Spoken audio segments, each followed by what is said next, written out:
नमस्कार दोस्तों, कैसे हो आप सब लोग। तो हमारी जो क्लास चल रही है, क्या चल रहा था हमारा मॉलिक्यूलर क्या genetics, molecular basis of genetics चल रहा था। उसी में हम नेक्स्ट डीएनए तक हमने पूरा कंप्लीट किया था हमारी पिछली क्लास में। लास्ट क्लास के बाद हम अब आज पढ़ते हैं आरएनए, राइबो न्यूक्लिक एसिड्स। ठीक है, देखो आरएनए राइबो न्यूक्लिक एसिड, वो डीऑक्सी राइबो न्यूक्लिक एसिड था डीएनए। ठीक है, ये एक तो होता है जीनोमिक आरएनए। जीनोमिक जो आरएनए होता है इन प्रेजेंस ऑफ डीएनए, ये क्या होता है, किसकी, डीएनए की प्रेजेंस में आरएनए अनुवांशिक पदार्थ की तरह कार्य करता है। ये जो अगर डीएनए एब्सेंट है तो आरएनए अनुवांशिक पदार्थ की तरह कार्य करता है। अनुवांशिक सूचना को एक पीढ़ी से दूसरी पीढ़ी में क्या करता है, स्थानांतरित करता है। यह कुछ विषाणुओं में होता है, जैसे रेट्रोवायरस, रियोवायरस, टीएमबी, क्यूबी बैक्टीरियोफेज में ये पाया जाता है जीनोमिक आरएनए। ठीक है, जीनोमिक या जेनेटिक आरएनए भी बोलते हैं इसको। ठीक है, जीनोमिक या फिर जेनेटिक। इसके बाद है नॉन जेनेटिक आरएनए। तीन प्रकार के होते हैं, देखो ये तीन प्रकार के होते हैं। एक तो होता है मैसेंजर एमआरएनए, राइबोसोमल यानी कि आरआरएनए, एमआरएनए, आरआरएनए, और एक है टीआरएनए, ट्रांसफर आरएनए। ठीक है, तो अब बात कर लेते हैं हम किसके, नॉन जेनेटिक आरएनए के। सबसे पहला प्रकार है एमआरएनए या मैसेंजर आरएनए। देखो ये कम स्थायी होता है। ठीक है, पहली बात तो ये कम स्थायी होता है, स्थायी कम होता है। निर्माण कैसे होता है मैसेंजर आरएनए का, एमआरएनए का निर्माण होता है केंद्रक में प्रेजेंट जेनेटिक डीएनए से। केंद्रक में प्रेजेंट जेनेटिक डीएनए जो होता है, कहाँ पे, केंद्रक में। कोशिका का जो केंद्रक होता है, केंद्रक में प्रेजेंट जो जेनेटिक डीएनए से ट्रांसक्रिप्शन या अनुलेखन के द्वारा इसका निर्माण होता है एमआरएनए का। कहाँ पे, केंद्रक में प्रेजेंट जेनेटिक डीएनए से इसका निर्माण होता है एमआरएनए का। एमआरएनए पर प्रेजेंट कुछ क्रम जिनमें अनुवादन क्षमता एब्सेंट होती है। एमआरएनए पर प्रेजेंट कुछ क्रम जिनमें अनुवादन की क्षमता एब्सेंट होती है, यानी कि जो अनुवादन होता है, प्रोटीन्स में कन्वर्ट नहीं होते अनुवादन की, यानी कि आरएनए से प्रोटीन बनना अनुवादन कहलाता है। तो अनुवादन जिनमें नहीं होती है, यानी कि उनमें अनुवादन की क्षमता नहीं होती है एमआरएनए में, तो वो कहलाते हैं यूटीआर रीजन्स। यूटीआर इसका मतलब अनट्रांसलेटेड रीजन जिसको बोलते हैं, यूटीआर अनट्रांसलेटेड रीजन कहते हैं। और ये जो यूटीआर है वो अनुवादन प्रक्रिया की क्षमता एमआरएनए द्वारा राइबोसोम की छोटी इकाई की पहचान करने के लिए आवश्यक होते हैं। और ये जो यूटीआर होते हैं, अनट्रांसलेटेड जो रीजन होते हैं, अनुवादन प्रक्रिया की जो क्षमता है एमआरएनए द्वारा, अनुवादन प्रक्रिया की क्षमता यानी कि एमआरएनए से प्रोटीन का बनना, अनुवादन की क्षमता एमआरएनए द्वारा राइबोसोम की छोटी इकाई, राइबोसोम की जो छोटी इकाई होती है, एक तो बड़ी इकाई से मिलकर बनता है और एक छोटी इकाई से मिलकर बनता है, तो उसकी छोटी इकाई की पहचान करने के लिए आवश्यक होता है क्या, एमआरएनए। ठीक है, अब बात कर लेते हैं राइबोसोमल आरएनए या आरआरएनए की। तो 80% भाग होता है आरएनए का। राइबोसोमल आरएनए जो होता है राइबोसोम में पाया जाता है, निर्माण केंद्रिका में होता है। देखो ये पाया जाता है राइबोसोम में, और इसका मैक्सिमम भाग ये घेरता है आरएनए का।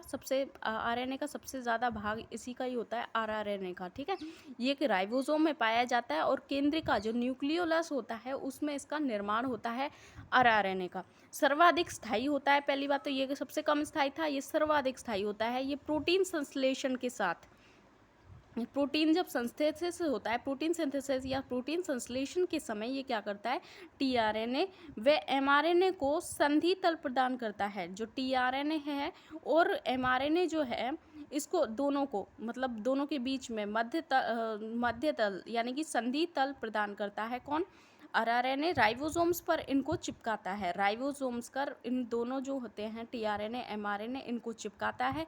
और मध्य बनने वाले जो बंध होते हैं उसको बोलते हैं सॉल्ट लिंकेज, यानी कि ये संधि तल प्रोवाइड करवाता है टीआरएनए और एमआरएनए के लिए।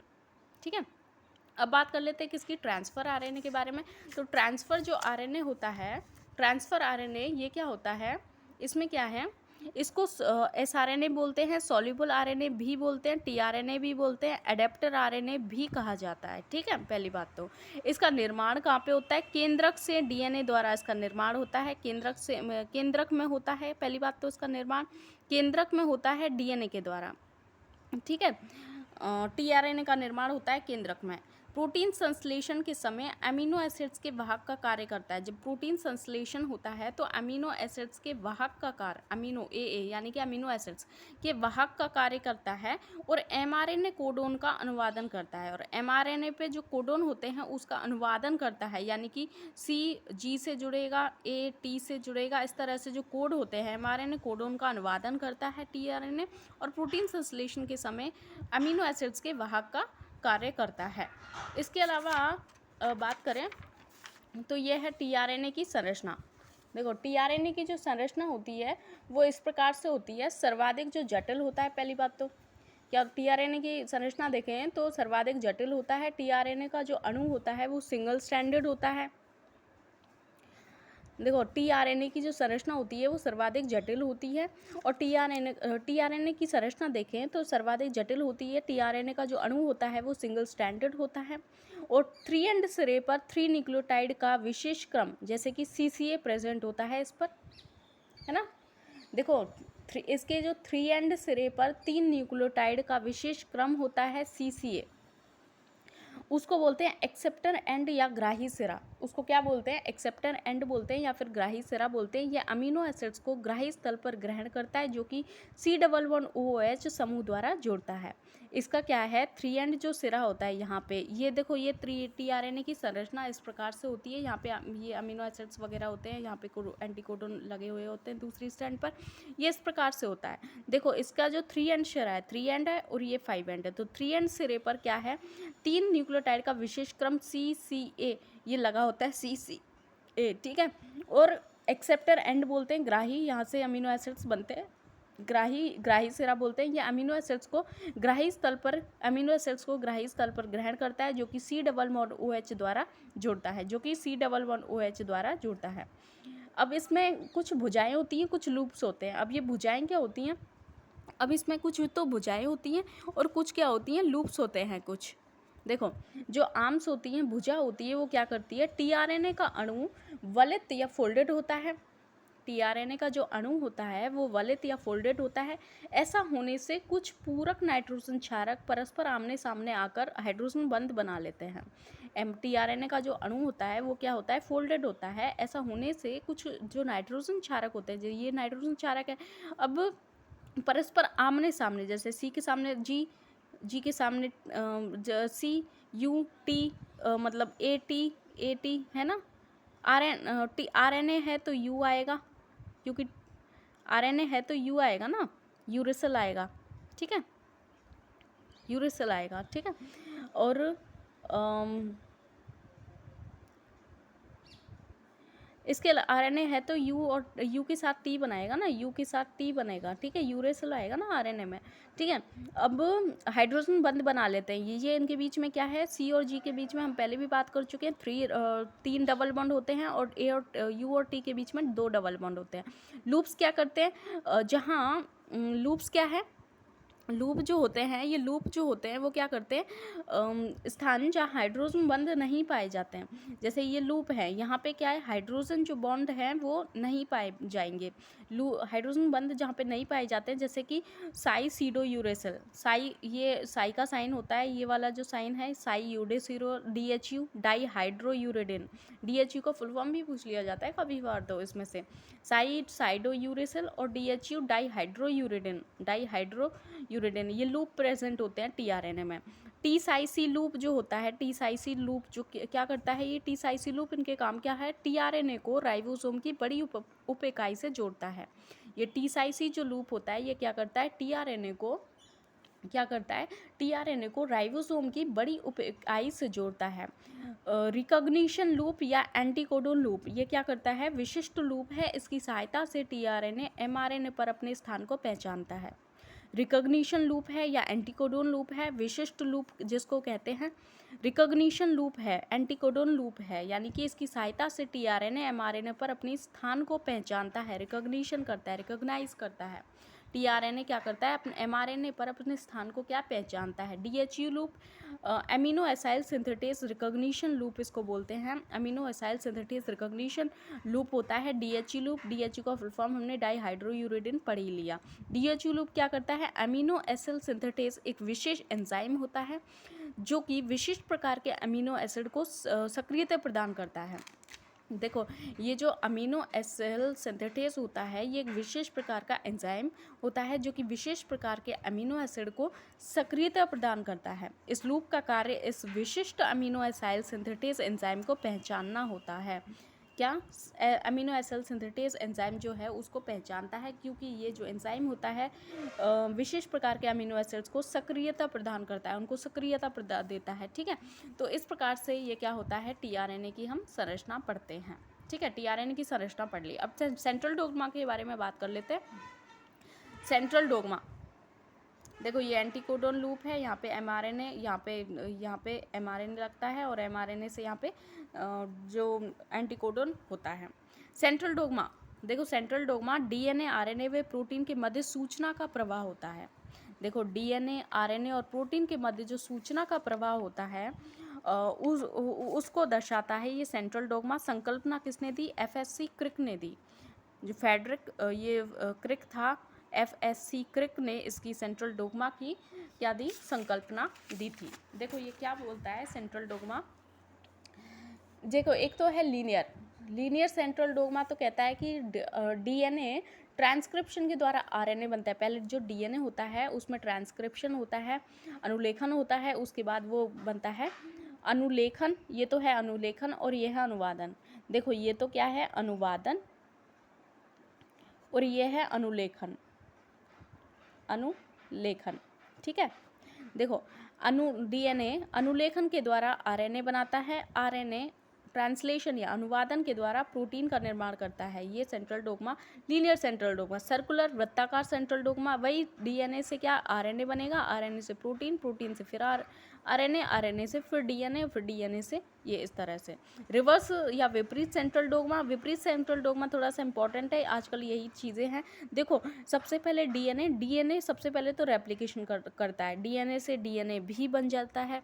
देखो जो रिवर्स सेंट्रल डोग्मा है वो क्या है? डीएनए से डीएनए भी बनता है रेप्लिकेशन के द्वारा, फिर डीएनए आरएनए बनाता है ट्रांसक्रिप्शन के द्वारा, और ये आरएनए भी डीएनए बना सकता है रिवर्स ट्रांसक्रिप्शन के द्वारा। किसके द्वारा? रिवर्स ट्रांसक्रिप्शन के द्वारा ये क्या बनाता है? आरएनए डीएनए बना लेता है। ठीक है, और आरएनए ट्रांसलेशन के द्वारा क्या बनाता है? प्रोटीन का निर्माण कर लेता है। यहाँ पे दो इंपॉर्टेंट फंक्शन है। देखो ये तो हमने पढ़ा था, डीएनए से आरएनए बनता है ट्रांसक्रिप्शन के द्वारा, आरएनए से प्रोटीन बनती है ट्रांसलेशन के द्वारा, डीएनए से डीएनए रेप्लिकेशन होता है, और आरएनए से भी डीएनए बनता है, वो रिवर्स ट्रांसक्रिप्शन है। उल्टा है ना, रिवर्स।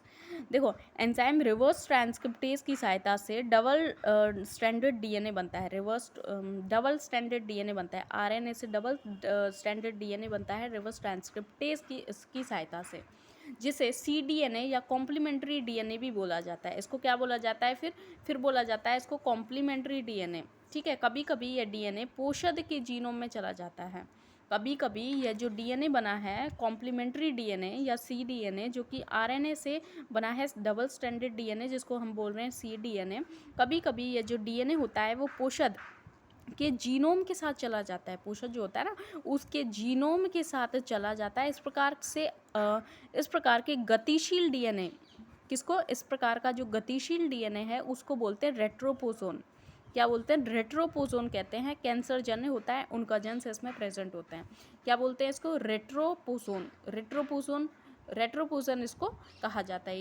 ये जो बनने वाला गतिशील जो डीएनए है इसको रेट्रोपोसोन कहा जाता है।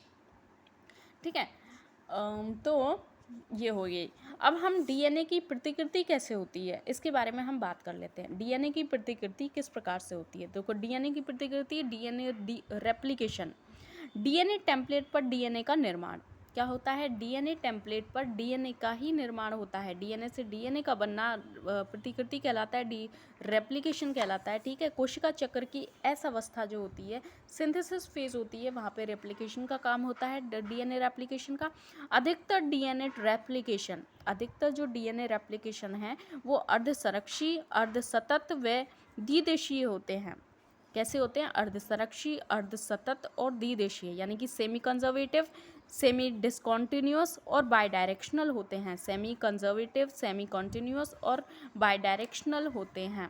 ठीक है, डीएनए के दोनों रज्जुक अलग होकर टेम्पलेट के रूप में कार्य करते हैं। डीएनए के दोनों रज्जुक क्या होता है कि डीएनए के दोनों रज्जुक अलग होकर के डीएनए के दोनों रज्जुक अलग हो जाते हैं और वो क्या करते हैं, टेम्पलेट के रूप में कार्य कर नए पूरक रज्जुकों का क्या करते हैं, निर्माण करते हैं। नए जो पूरक रज्जुक होते हैं उनका निर्माण करते हैं। प्रतिकृति के बाद जो डीएनए अणु बनता है, प्रतिकृति के बाद में जो डीएनए अणु बनता है उसमें एक पैतृक होता है, एक जो रज्जुक होती है वो तो पैतृक होगी, और एक जो रज्जुक होगी वो क्या है, नवनिर्मित होगी। नई निर्मित लड़ी रज्जुक होती है। एक तो नई नवनिर्मित होती है, एक पैतृक होती है डीएनए की। इसको क्या बोलते हैं, अर्धसरक्षी योजना बोलते हैं। इसको क्या बोलते हैं, डीएनए की अर्धसरक्षी योजना कहते हैं। डीएनए प्रतिकृति की क्रियाविधि देख लेते हैं। देखो डीएनए प्रतिकृति की क्रियाविधि, सबसे पहले एक्टिवेशन ऑफ न्यूक्लियोटाइड्स। सबसे पहले एक्टिवेशन होगा किसका, न्यूक्लियोटाइड्स का एक्टिवेशन होगा। फिर ओरिजिन ऑफ रेप्लिकेशन, फिर रेप्लिकेशन का प्रारंभ होगा और अनजिपिंग प्रक्रिया होगी। अनजिपिंग में क्या होता है, डीएनए की दोनों श्रृंखलाओं को पृथक होना यानी कि अकुंडलन कहलाता है। दोनों श्रृंखलाएं पृथक होती हैं, उसको अकुंडलत बोलते हैं श्रृंखलाओं का। और इसमें क्या होता है, हाइड्रोजन बंध जो होते हैं वो टूट जाते हैं। हाइड्रोजन बंध टूट करके दोनों श्रृंखलाएं पृथक हो जाती हैं, अकुंडलित हो जाती हैं। किसकी सहायता से, अकुंडलन जो होता है उसको प्रेरित करता है हेलिकेज एंजाइम। हेलिकेज एंजाइम की सहायता से हाइड्रोजन बंध टूट जाते हैं और ये दोनों श्रृंखलाएं पृथक हो जाती हैं। ठीक है, हेलिकेज एंजाइम हाइड्रोजन बंध को तोड़ता है। ठीक है, अब बात कर लेते हैं किसके बारे में। ये एक और होता है यहाँ पे डीएनए गायरेज। देखो हेलिकेज एंजाइम, डीएनए गायरेज क्या करता है, डीएनए के कुंडलन को रोकता है। फिर तो ये दोबारा से कुंडलित हो जाएगा, तो कुंडलन को रोकता है। सुपर कॉइलिंग का काम होता है डीएनए गायरेज। डीएनए गायरेज कुंडलन को रोकता है। डीएनए गायरेज कुंडलन को रोकता है, पृथक श्रृंखलाओं को ये फिर से कुंडलन होने से रोकता है। हेलिक्स डीस्टेबलाइजिंग प्रोटीन, कुंडलन को रोकता है डीएनए गायरेज। ये है helix destabilising protein. Helix destabilising protein क्या होता है, डीएनए की दोनों खुली जो श्रृंखलाएं होती हैं और को फिर से कुंडलन से रोकता है। देखो वो तो कुंडलन को रोकता है डीएनए गायरेज, लेकिन डीएनए की दोनों जो खुली श्रृंखलाएं होती हैं उनको फिर से कुंडलित होने से रोकता है हेलिक्स डीस्टेबलाइजिंग प्रोटीन। टोपोआइसोमरेज क्या करता है, डीएनए की दोनों श्रृंखलाओं में से एक को काटकर कुंडलन के तनाव को कम या समाप्त करता है। डीएनए की दोनों श्रृंखलाओं में से एक को काट करके कुंडलन के जो तनाव होता है, कुंडलन से आया जो तनाव होता है श्रृंखला में, और उसको तनाव को कम करता है टोपोआइसोमरेज।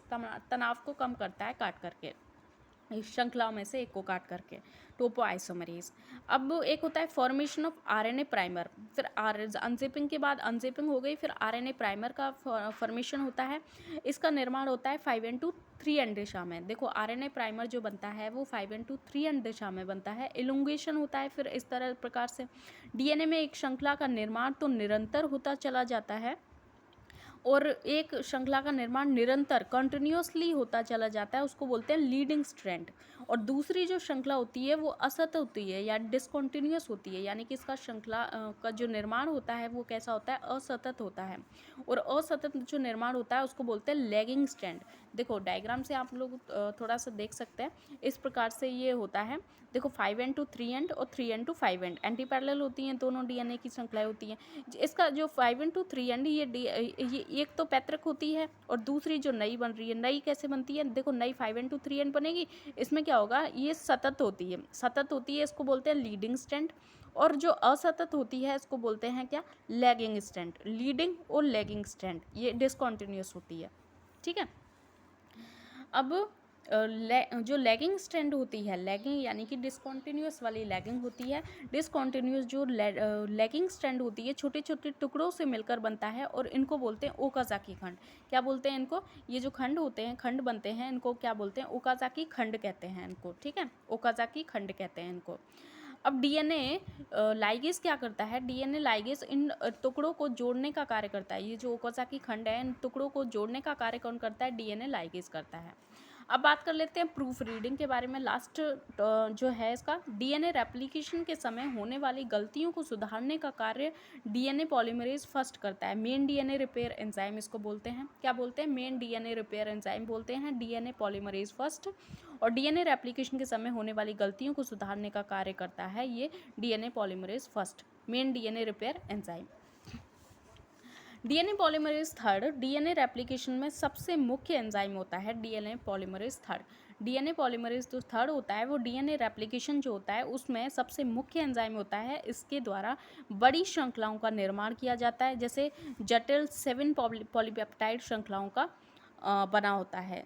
जटिल जो होता है वो 7 पॉलीपेप्टाइड श्रृंखलाओं का बना होता है। बड़ी श्रृंखलाओं का निर्माण किया जाता है डीएनए पॉलीमरेज थर्ड के द्वारा। ये मुख्य एंजाइम होता है रेप्लिकेशन का। सभी डीएनए पॉलीमरेज फर्स्ट, सेकंड और थर्ड 5 to 3 एंड क्रियाशीलता होती है। पॉलीमराइजेशन यानी कि क्रियाशीलता होती है। पॉलीमराइजेशन का कैसे होता है? 5 to 3 एंड में जितने भी डीएनए पॉलीमरेज हैं, चाहे वो फर्स्ट है, चाहे वो सेकंड है, चाहे वो थर्ड है, उसमें ये क्रियाशीलता होती है 5 to 3 एंड। ठीक है, तो ये हमने पढ़ ही लिया, इसको बोलते हैं टेम्पलेट। ठीक है, और ये चीज़ें हमने देख ली।